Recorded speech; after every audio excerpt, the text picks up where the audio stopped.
Good afternoon, everyone. Thank you for joining us today. So just a quick intro for you. My name is Jonathan Fincher from TerraQuest. I'm part of the business development team, and a part of my role is to communicate and discuss requirements, challenges, any aspect of planning that the local planning authorities might be going through. So it might be the validation side of things, the evaluation of planning applications as well. It's for me to understand, what that situation is and how we might be able to assist with that. So today, what we wanted to do, because obviously it's been a very, very, very strange time. Last few months have been bizarre, personally, professionally.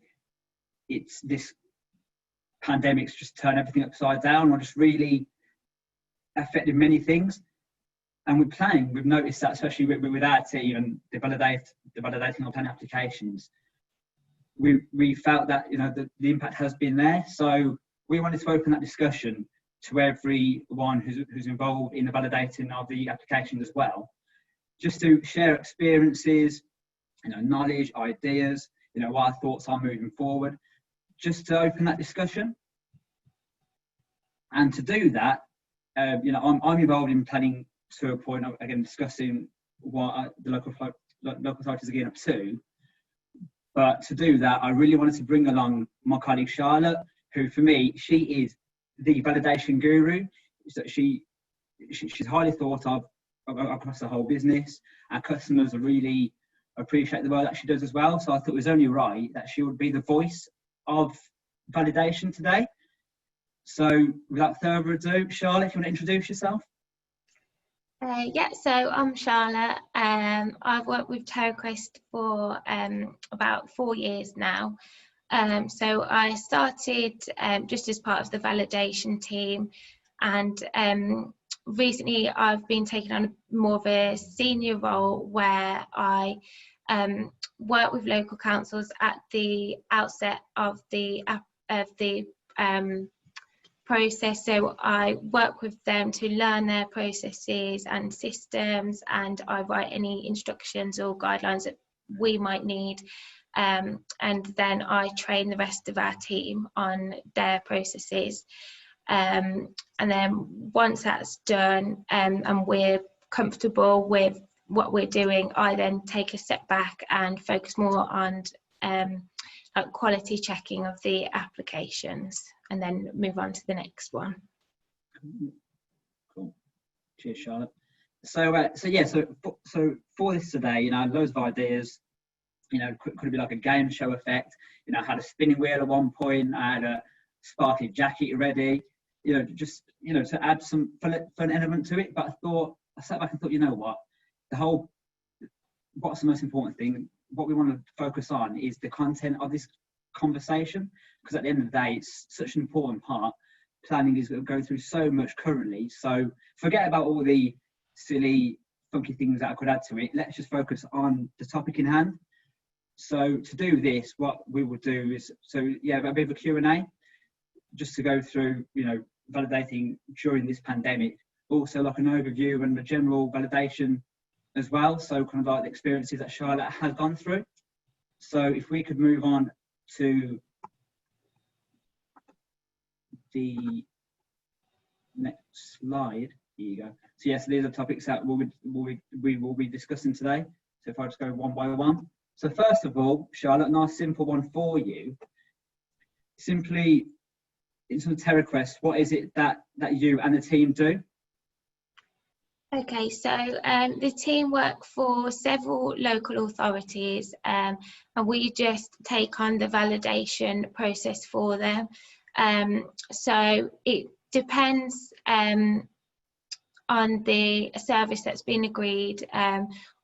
We can validate all different types of applications, and there's different levels of service. So sometimes we take the application from the very start to the very end, or sometimes we might just purely do the validation. We generally work to a service level agreement of 48 hours. So once we receive that application, we will register it, plot it, validate it. If it's invalid, we then obviously send the invalid letter, and then we work with the applicant or agent to then get a valid application. And then again, once we receive that information, we then within 48 hours will have completed it, whatever that looks like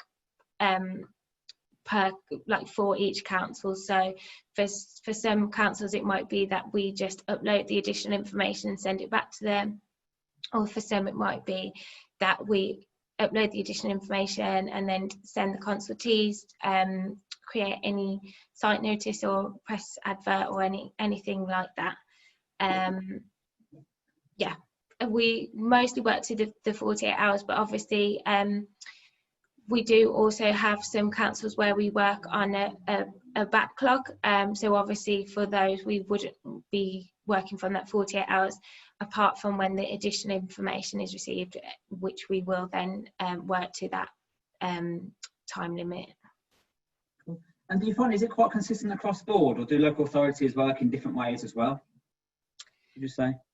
Yeah, I think it's quite consistent with most of the councils that we work with. I'd say there's one where we do more than we do for most, and then there's one where we just do validation. But I find that most of them that we work with want something a little bit in between. Okay, cool. So yeah, so going on to the topic of this pandemic and what COVID-19, I guess, has caused, have you noticed any differences at all with the amount of applications that have been submitted and the ones that we've received, and what impact that might have had on the validation of those applications? Yeah, so I definitely think we noticed a fall in the numbers of applications between sort of March and July, and it's now starting to pick up a little bit. So I think some of the impacts would be there's a delay in the responses that we receive. So obviously sometimes agents might have been on furlough, or for example, when we send out an invalid letter, if it's not, if there's no email address, we send it by letter, and we had people like unable to access the premises, or like they didn't know that a letter had been received, because obviously they're working from home, not in their offices. I think we've noticed there's been an increase in applicant-only applications, and we do find that leads to probably more invalid applications. And we've also had problems such as, for example, so I had a specific application where there was no existing floor plan, but we did need one, and the floor hadn't been measured for them to draw that floor plan, and then they were then unable to go into the property to survey it. So we are finding not only delaying responses, but some applications are taking longer because of issues such as that, where at the time we were in lockdown and there was no sort of information about when that would be lifting. So that caused a delay, obviously, in them being able to submit that required information. And so I guess the challenges that you may face over the past few months as a team as well. So are there any key challenges that you have come across that you've had to obviously overcome in some way, and how have you managed to do that?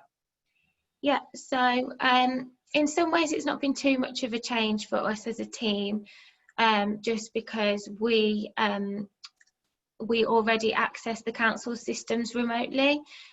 So we only needed some slight changes to work around a few different issues. Generally, I think it's translated quite well to working from home. So we did have a few issues, obviously, with some applications being received by post or additional information. That obviously goes to our office, so we had to have a bit of a workaround for that. So there's a skeleton staff which work in our office, picking up this additional these documents that are received by post, and they will then scan that and send it on to whoever's dealing with the application. We had some issues again with documents received by courier this time. So the courier that we used, their office was the office that they usually deliver to, so we pick it up from a different office. That office was closed, so that information wasn't being delivered. In general, we have actually experienced an increase in workload because there's more councils coming to us for help. Obviously they might have some staff on furlough, or obviously less staff in, and they are needing a little bit more support. So we've set up a few new councils over this period, which has obviously led to an increase in our workload. And then with the new councils comes the training for them, which obviously has had to be done a bit differently again because we're all working from home. And again, as I said, we have had an increase in applicant-only applications, which we do find can take a little bit more back and forth. Sometimes we have to find a balance between what's actually required, so what we need to ask for, and also what they're able to submit. So that's either due to their understanding of what's required, or perhaps in the case that I just mentioned where they weren't able to submit that information because the agent couldn't go into measure. And something as well that's affected that, which makes it a bit more difficult, is that the target turnarounds haven't changed. So for example, each council would have a set period of time for which they hold an application. So we usually find that, so we send the initial invalid email, and that will give the applicant or agent either like 14 or 21 days to respond. And then if we don't receive the information after that, we then chase it up with them and then give them like another 7 to 14 days. So if we then haven't received that information, we would be expected to return the application. Obviously, if there's no, if they don't know when they're going to be able to submit that information, we can't put that application on hold indefinitely. So that obviously does cause some frustration for some of the applicants or agents that have submitted applications during this time. So on as also with the applications, or the amount that you've seen come in, I guess the planning portal's market insight report has showed us that there's been an increase in applications in the last couple of months or so. But obviously, when it first started, the applications they did reduce, and there was less going through. And although there is an increase, obviously because we're still in the pandemic, we're still seeing the applications or the amount of coming through still being affected. Yeah. So, I guess with that in mind, has that changed the situation at all, or the way applications have been processed, or how they've been validated, like in terms of the amount coming through, or have you noticed yourself the volume of applications changing? Yeah, so we have noticed recently that there has been quite a sharp sort of increase, especially compared to the earlier months of the lockdown. And that's something that's also been echoed by the councils that we work with. So they've also noticed it as well. In terms of validation, I don't think it's really affected much. None of the processes have changed. I think we have to try and be a little bit more flexible or understanding with the applicants or agents when they say they can't give us a time for when something will be submitted or something like that. we're generally happy to give an extension of time if we have a date that something can be submitted by, and most councils that we work with would prefer to get a valid application through after waiting a little bit of time, rather than just being returned to the applicant or agent. But yeah, in general, I don't think there's been any huge changes. Just as I say, we're just having to work with the clients a little bit more to try and get the required information. So yeah, so still on the pandemic, but also I guess looking at validation in general as well. So when you're looking to arrive at that valid decision, now obviously the great thing about our services are, we work with loads of local planning authorities. There's local rules, national rules, and systems are done in different ways, so local authorities can work in different ways. But from your experience, what is the difference between a valid application to it being invalid? So how can you get to a point where you can pass an application as valid? Like, what do you need to show? Okay, so obviously there's the national requirements that we have to have. So, for example, the application form, and that needs to be completed correctly with the correct certificate of ownership. Then we've got the location plan with the site outlined in red. I think one thing that I find comes up quite a bit is applications where they've outlined the site in red, but they just do like a smaller area of the site, or one main thing is that it has to join to the public highway, so they have to include the access, which is something that I find we do get quite a bit. And then so there's the block plan, and then depending obviously what they're applying for, they need plans or elevations, and they need to be drawn to a stated standard metric scale. So sometimes, we then need either dimensions or a scale bar to then confirm the scale. Some councils that we work with specifically want a scale bar, whereas some are happy to accept dimensions. And then just the proposal has to match across all the plans, all the information has to match, it has to match with the description, etc.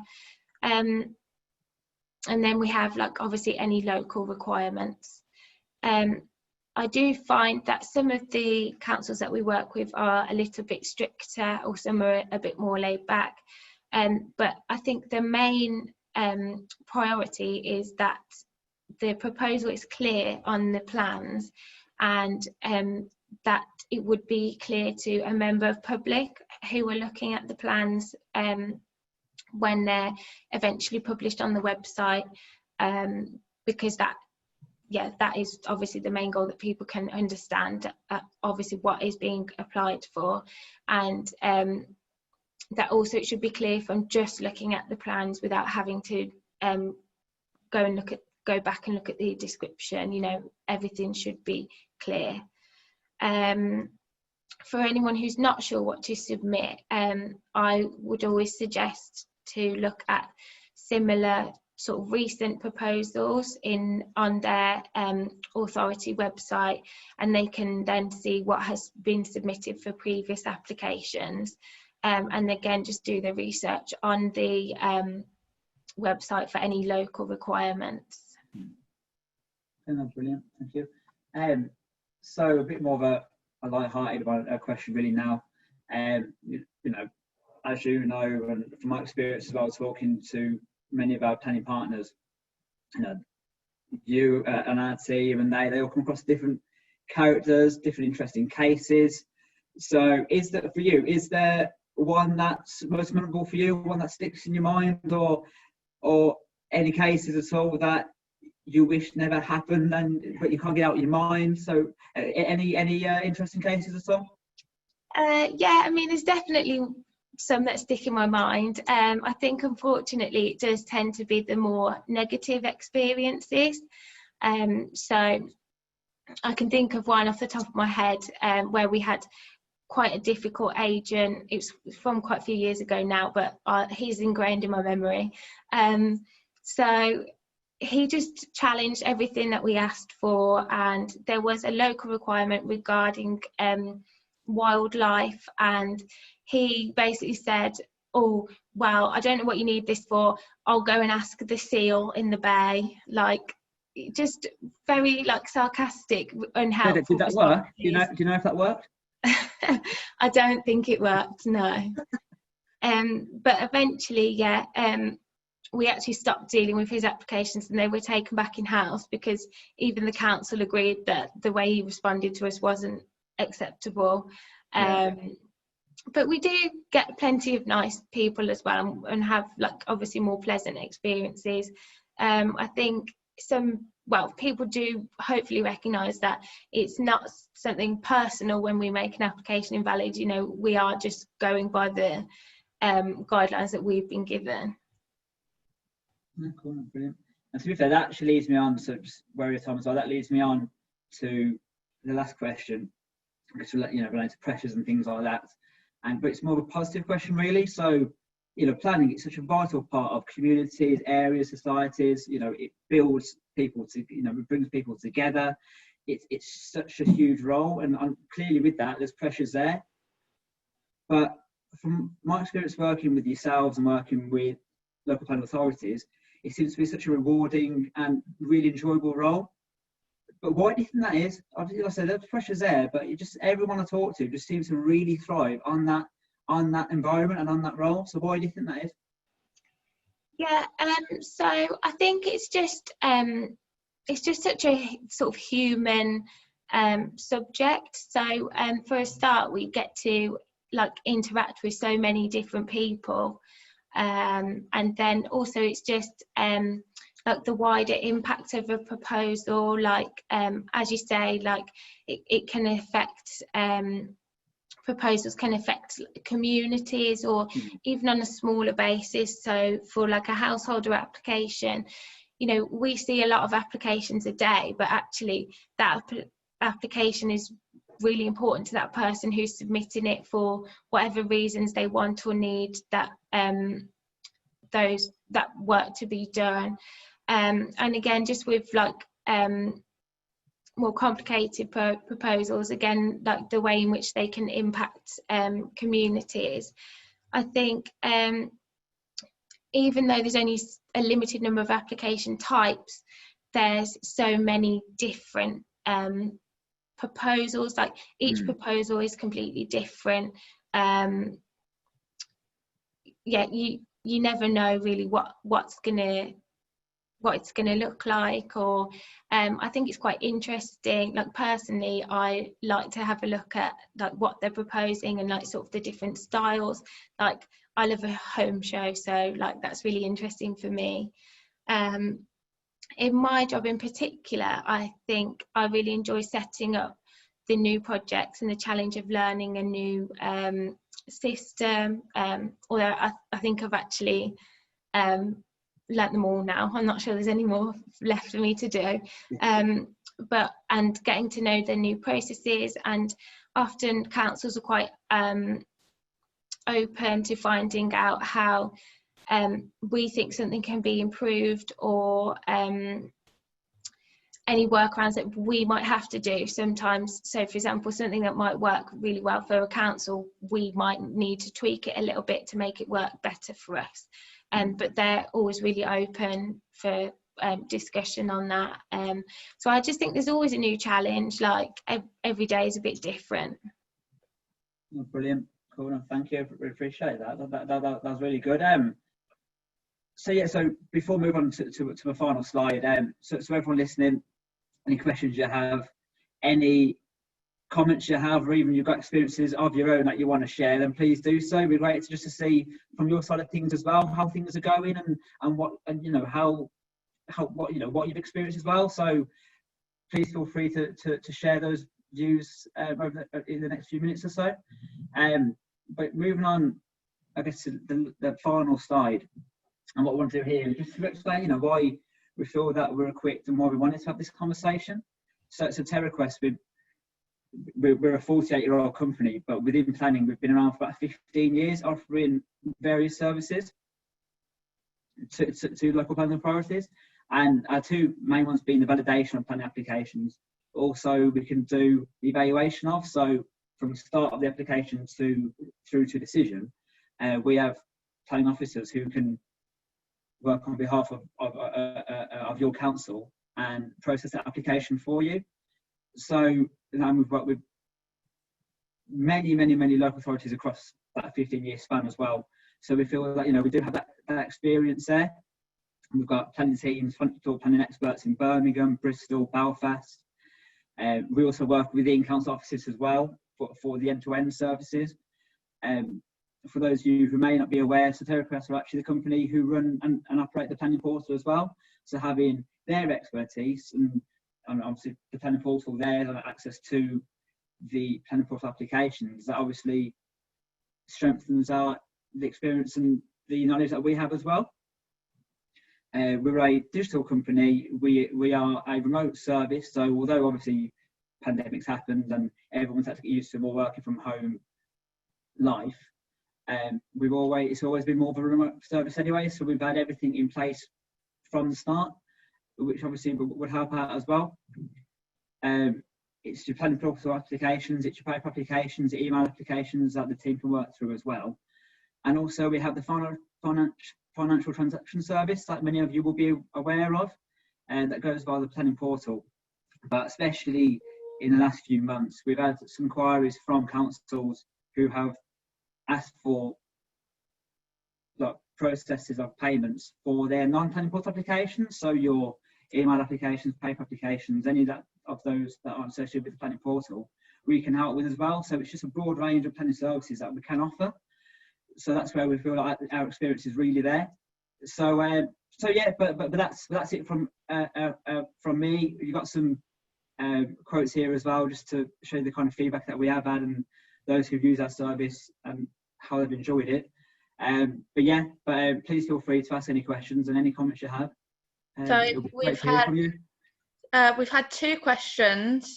Do you deal with business planning applications such as hazardous substance consent? Sorry.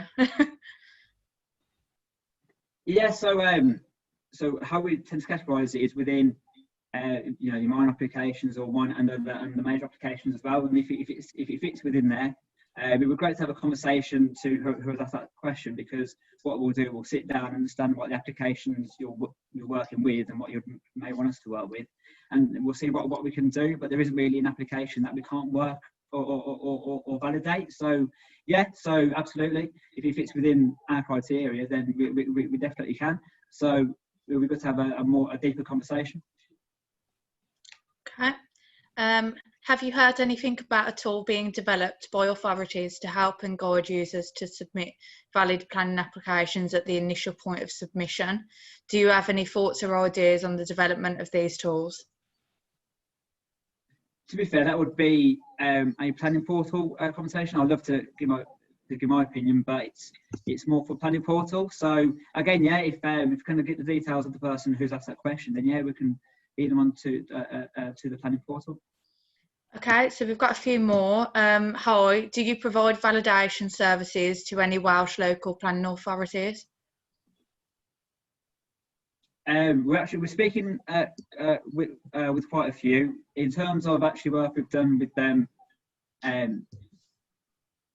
think in that area we haven't done a great deal, but we are building that area now. So we are looking to enter Wales more and more. So absolutely, and the criteria and how it's all processed and what needs to be done, it should fit the same bit as well. So yeah, absolutely, we are talking to Welsh authorities, and we want to do more work there. How should validation respond to the planning white paper?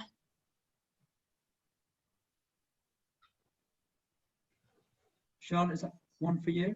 Yeah, it's not something that as the validation team we've looked into too closely at the moment. I think obviously it's a plan for going forward, but as I say, we have been really busy at the moment, so it's not something we've looked into too much. But if you did want to discuss it more, it's something that obviously we could get back to you on. Okay, so we've also had 3 comments, not questions, but sort of comments. We've only had 1 week at the beginning of lockdown where we received less than normal incoming applications. Since then, we've had a normal and higher number of incoming applications. Our council has noticed a sharp rise in applications through August and September, which is challenging for our small support team. We have had to embrace working remotely from home with a rota of 2 people in the office. It's been a positive experience for future proofing our team. And last but not least, within the first 2 weeks of lockdown, we changed our whole processing of application from paper-based to electronic. Right, so if there's no more comments, I'd just like to thank Jonathan and Charlotte. And if anyone has any more questions, feel free to get in touch with us on our LinkedIn or Twitter pages. And I hope you enjoyed this webinar, and hopefully you can join us at the next one. Thanks, everyone. Thanks. Thank you. Bye.